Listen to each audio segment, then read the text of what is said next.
a story real quick about how the way you have to manifest, other people are going to think you're crazy. But that's okay. Let them think that. Come on in here. Let's have a chat. I'm about to give y'all this good game. I'm about to get in here real quick.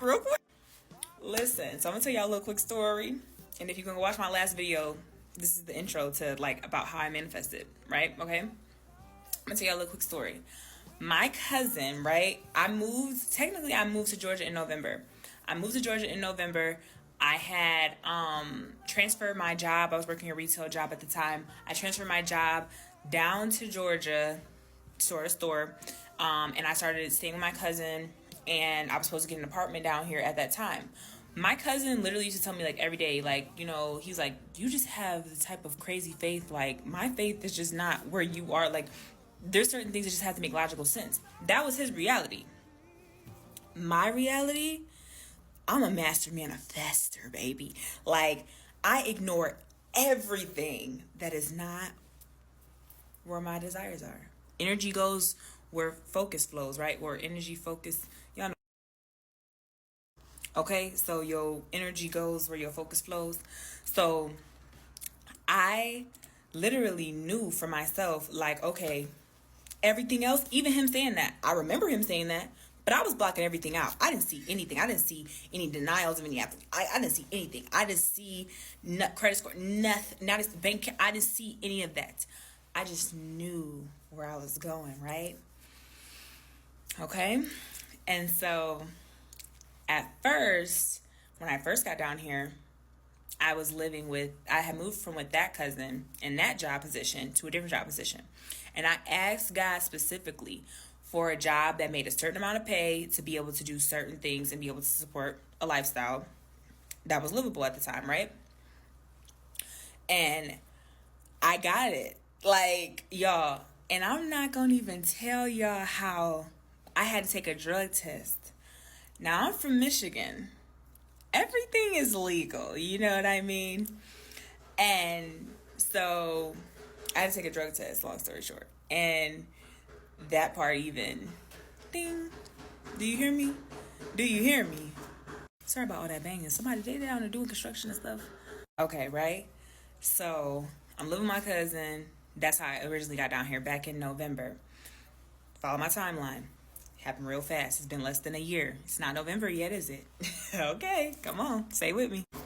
I moved in with another cousin right after I accepted this job position. Sorry about all this banging in the back. They doing the most, right? That situation ends up not working out, right? That's fine.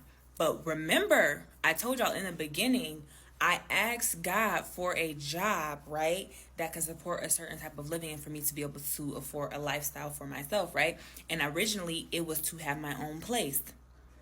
God was preparing me for everything I had asked for then. Didn't even know it. I had to know the parameters of where not to go and where was a safe zone and what wasn't a safe zone and who to hang with and where to hang out and what was good and what was not. And to get through all of the like, oh, Atlanta is good for, it's got a lot of high life features, okay? Long story short, you can get lost in the party life. And that's what I did in the beginning. But all of that had to happen while I was living with someone else because it couldn't have happened now because then I prayed to be able to maintain, sustain, and elevate everything I was given. So I couldn't have got lost in the sauce when I first got out here and seeing how everything was on my own. And because God already knew who I am. He already knew, like, using your own apartment, you don't need to be out partying on Thursday. How I was when I was living with my other cousin, right? So stay with me. I was being prepared for everything I was asking for because God had to reveal all the other things to me, right? Like, here's everything. Pay attention. This is what you asked me for, right? This is what you've been working towards, right? This is what you're finna do. This is what we're about to put you on the path to do. This is where we're going. And then when I was in it, it's hard to kind of see. It's like, God, I asked for all this. What's all this other stuff? Teaching and preparation. You ask for this, this, and this. I have to make sure you're prepared for everything you asked me for. And you asked me to maintain, sustain, and elevate it. So I had to put you in a position, put you in places and spaces where you were going to learn how to maintain it, sustain it, and elevate it so that you wouldn't go back to nothing else that wasn't for you. Don't get lost in the sauce again, okay? Because when you live it on your own and you in a state and you're from somewhere else and you move from your hometown and all this, you're in a space where you have to apply everything you've learned all at once in order to make it, in order to get over that hump in the beginning of making it. So I had to make sure that that was being done, right? And God made sure of it, okay? He made sure of it, okay? So trotting on along, that was back in, like, I moved in with her in December. I stayed with her till the end of March, beginning of April. Moved out in April and ended up staying somewhere else, right? And this is when I was living place to place to place, right? But it was teaching me in those moments, everything I was asking for, everything I had asked for had came, teaching me how to manage my money, teaching me what not to do, the parameters I needed to create around my life. Like, you can't be smoked out and drinked out and partying every day and all night and making sure everything's managed and money, finances, and everything is taken care of. You have to make sure you're handling business. Okay? So stay with me. Hopefully y'all still with me, because if you're following the timeline, I'm going to show you how fast God worked when you ask for something, you pray for something. I journaled it, I scripted it, I wrote it, I ignored my circumstances, and I focused on where I was going. Even though stuff looked like it was crashing down all around me, chaos, stuff falling apart, it was putting me in position for exactly what I asked for and preparing me along the way to be able to maintain, sustain, and elevate it. So yes, it's April, boom, 2 months, April, May, and I moved out in June. So April and May, the first 30 days in April, God's like, okay, I see you still, you coming off your Atlanta high life living. So we gonna let that filter out. Filter down, wasn't going out, wasn't doing nothing. Started feeling like, FOMO or whatever. Then I finally was like, no, there's no fear of missing out. I'm not missing out on anything, because even the stuff I was seeing out there, I was like, that's not really my style, my way of having fun anymore anyways. Like, clubbing all the time, it just wasn't fun to me. Even when I was doing it, it wasn't that fun. And I was looking like, why is we out here turning off Tito's on Thursday? Like, what is we doing? And then in May, I ended up going sober. Cut out everything, alcohol, smoking, everything, right? And as I was cutting out things, God was revealing things to me. I asked God to change my taste for anything and everything that was no longer serving me. I stopped smoking and drinking. I want to say the week after I prayed that prayer. And that was in June.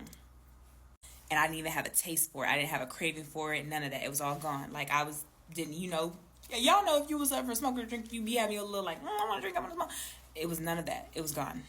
Okay, so I'm making the story as fast as I can, because y'all know I don't like to leave out details. But yes, so long story short, everything I was going through was preparing me for what I had asked for. I had asked for these things, wrote it down, prayed for it before I left my hometown, prayed for it on my hands and knees, cried about it, knew I needed to change my circumstances, knew I needed to change what I was facing, because I didn't see a future where I was at. And I wrote these things down, and then when I got here, I forgot about them a little too much, okay? Got a little too distracted, okay? And God put me right back on path. But even when I thought I was distracted, I was being prepared for parameters and boundaries around what not to be doing while I'm in this position, and how to maintain, sustain, and elevate all the blessings I was getting, and not just let it all go down the drain, right? So here we are. What is that? 6 months. December, I moved in with the other cousin. So from November to June, we're looking at that's 7 months. So within 7 months, I was delivered all the blessings I asked for. I was delivered a job that I was able to maintain and sustain through everything I went through, living place to place, looking for shelters in May, all of it. That was paying what I asked for, right? Or more.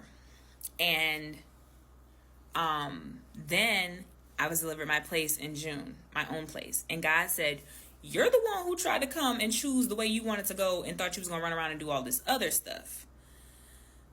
You asked me for this. You were manifesting this. This is why you got led here. You got distracted on the way. That's okay. And even the distractions taught me great lessons that I needed to learn to get to this point. But everything was leading me to the manifestation. So my whole point in telling y'all this story is, one, when you're manifesting, block out your circumstances of what you're going through and focus on the goal. Two, know that it's coming. Don't focus on what you're going through. Know that it's coming. And know that everything that you're going through in that moment is preparation for what you've asked for. Look at it. Look at your life. Are you being prepared for what you asked for? Thank God next time. Don't complain. Okay?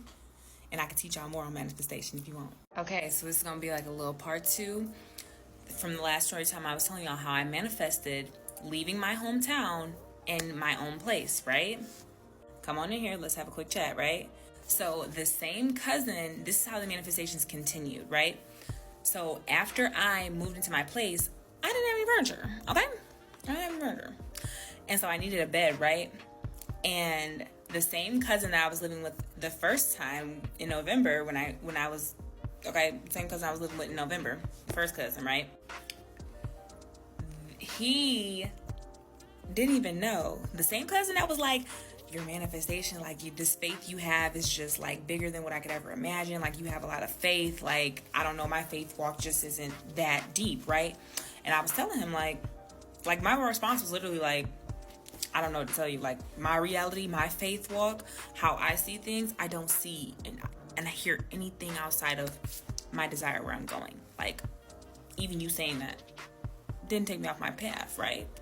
So I'm going and going. He sees the manifestation. He got to witness the manifestation coming into fruition because he's seen me. He's seen me from the beginning, traveling with him, 4 a.m., 3 a.m., getting up with him to drive downtown, to take the train, 3 hours, take 2 trains and a bus, 3 hours to the job that I had transfer from Michigan to here was that was the commute. It was getting up at 3-4 in the morning with him, driving downtown, taking the Atlanta MARTA 2.5 hours up to Alpharetta, going to that job, taking 2 trains, 2 buses, and then having to get a lift or find some other way to get back home, whether it was public transportation or getting somebody to give me a ride or Ubering. I had to do what I had to do. So yes, that's that faith he was talking about. Now everybody doesn't have it, but when you're a master manifester, you know that what you want and your desires are bound to come to you. So that's all I knew. I had got fired from that job, okay, and then I moved in with the other cousin. That's the part I forgot to tell y'all in the last story. But hopefully you made it to part 2 so that you know that these little extra gems. Because this was all teaching me. Like I said, I had prayed and asked for income that could sustain my life and make living on my own, and a place, right? My home, a home that felt protected, safe, and comfortable to me. And like I said, I didn't have furniture, right? Here's the thing. The same first cousin who was like, whoa, your manifestations are just up there, like you have this faith that's big, was the same cousin that got to witness the fruition. He's been to this apartment and he was like, wow, I'm so proud of you. Like, I'm so proud that you stuck it out. Like, he literally see me at every stage. When I moved in with the other cousin, when I moved in with the lady, like, he see me at every stage and was like, wow, like, this girl is still going. And I'm like, yeah, because the manifestation's coming. Yeah, just don't give up. Just don't give up. Just don't give up. Just have to have that faith, like, it's coming. And so when I broke through the barrier, well, y'all see that? Something just broke through. You see the little thing, look. Okay. And so when I broke through the barrier, boom, he even was like, I want to do whatever I can to help. And so I ended up getting a bed, right? And I needed a bed, so I ended up getting a real bed. Because when I first moved in here, y'all, I was on an air mattress on top of a bed frame that I was given, right? All I had in here was a desk, a bed frame, and an air mattress. I ended up getting a bed, a real bed. And yeah, like, everything I needed, everything I asked for was given to me, like, provided to me. My sister ended up providing me dishes. Like, actually, funny story about my dishes. It was a lady around the corner from the last lady's house I was living at. There was a lady around the corner, foreign lady, who was selling a whole bunch of Chinaware. And she sold it to me for like $50, 2 huge boxes of Chinaware. And I looked on the bottom and it literally said, fine China, Japan, Thailand, like, this is legit tea sets and stuff from China for $50. I got 2 full boxes full. Like, I literally have an entire cabinet of fine China and fine China tea sets. If you want to see them, just let me know in the comments and I will show y'all. But it's so crazy because, like, well, not crazy. That's God meant. That's God meant. It's God meant. Like, the manifestations was coming, and better than I can imagine, better than I can pray for, because that's what I always used to ask for. Like, better than I can imagine, better than I can pray for, because leave room for God, right? Now, getting distracted and all those things did take me another route, but it took me another route through things I needed to learn, especially about being in Atlanta. Like, anything ended in wood, you probably shouldn't be in that area, because unless you just like that kind of activity. I mean, you know, I'm not hating on it, because I did hang out over there a couple times, and I did catch a vibe and meet some cool people, but it's for a good time, not a long time. Watch out if you in any city or area ending in wood. Especially Edgewood. But anyways, so yes, and then so yeah, the manifestations continue moving in, and the university part, the university sector, that's something I just threw out there. I had no clue, right? I'm living at the lady's house. I'm like, I got to do something. I need to do more in life. Like, I need to do something with my education, because something rang in my head that my first cousin that I had moved in with, he said something to me. He said, you know, you don't get an award for being the smartest person in the room. And I was like, at first I'm like, well, dang, that was dope. But then I was like, when I really let that sit in my spirit, I was like, you know, he's right. Like, you can be smart all you want. You can, you know, all that wisdom, what you gonna do with it? Like, you can pour it out, express it how I do on TikTok, or you can, you know, get a degree, you can do something with it. But just being a smart person in the room ain't gonna get you no award, ain't gonna get you nowhere, baby. Like, you can have a whole bunch of intelligence, be the most intelligent person in the world, and if nobody knows, or you haven't done anything to apply that talent and that gift that you were blessed with, then okay. You know what I'm saying? This applies to a lot more things than just being intelligent, but yeah, think about it. So boom, it's just like if you like can sing or something and you just sing in your bathroom all the time and you got vocals like Whitney Houston, like okay, like you're not doing anything with it. So there it is, dormant in your life. A talent and a blessing. Do something with it. So anyways, but yes, and then it was a university. Now, going to university, I just threw something out there and to see if it stuck, and it literally did, and I was accepted in less than a week, and I was just like, whoa. And I had college credits to transfer, and I made dean's list at the community college I used to go to back in my hometown. So like, I had lots of credible things to apply to that, and I had a high GPA when I graduated high school. So I applied all those things to be able to get to where I am now and going to GSU. So it's just like, we made it, and I'm still not done. Like, it's more that I'm coming in with, like, boom, boom, boom. Like, y'all just wait on it. Y'all ain't seen the best of me yet. Like, that was just the beginnings to get my foot in the door, to get myself through to a space where I could really express. And now I'm in a space where I can really express, and like, y'all haven't seen me express. Y'all been seeing me on TikTok. Hey, y'all.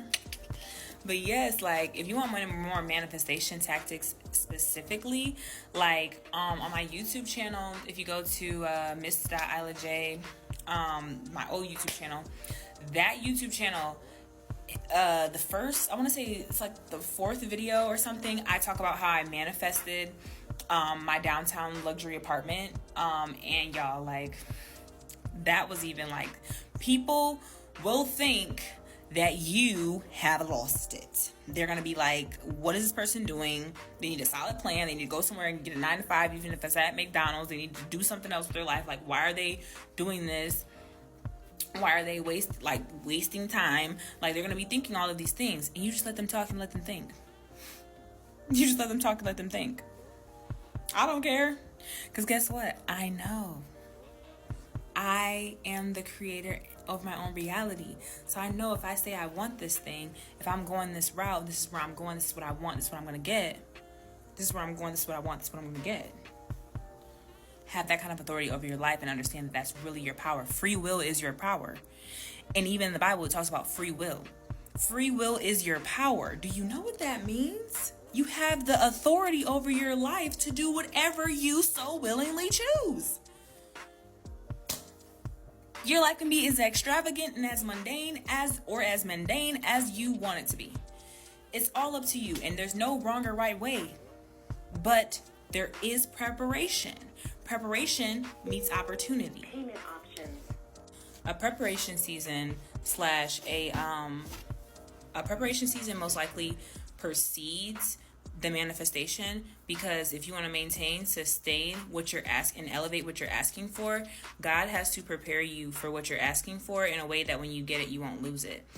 So there may even be an isolation season or a season where things are being taken away, because what you've asked for does not align with what you were currently in or who you were currently around. So those things have to go in order for the manifestation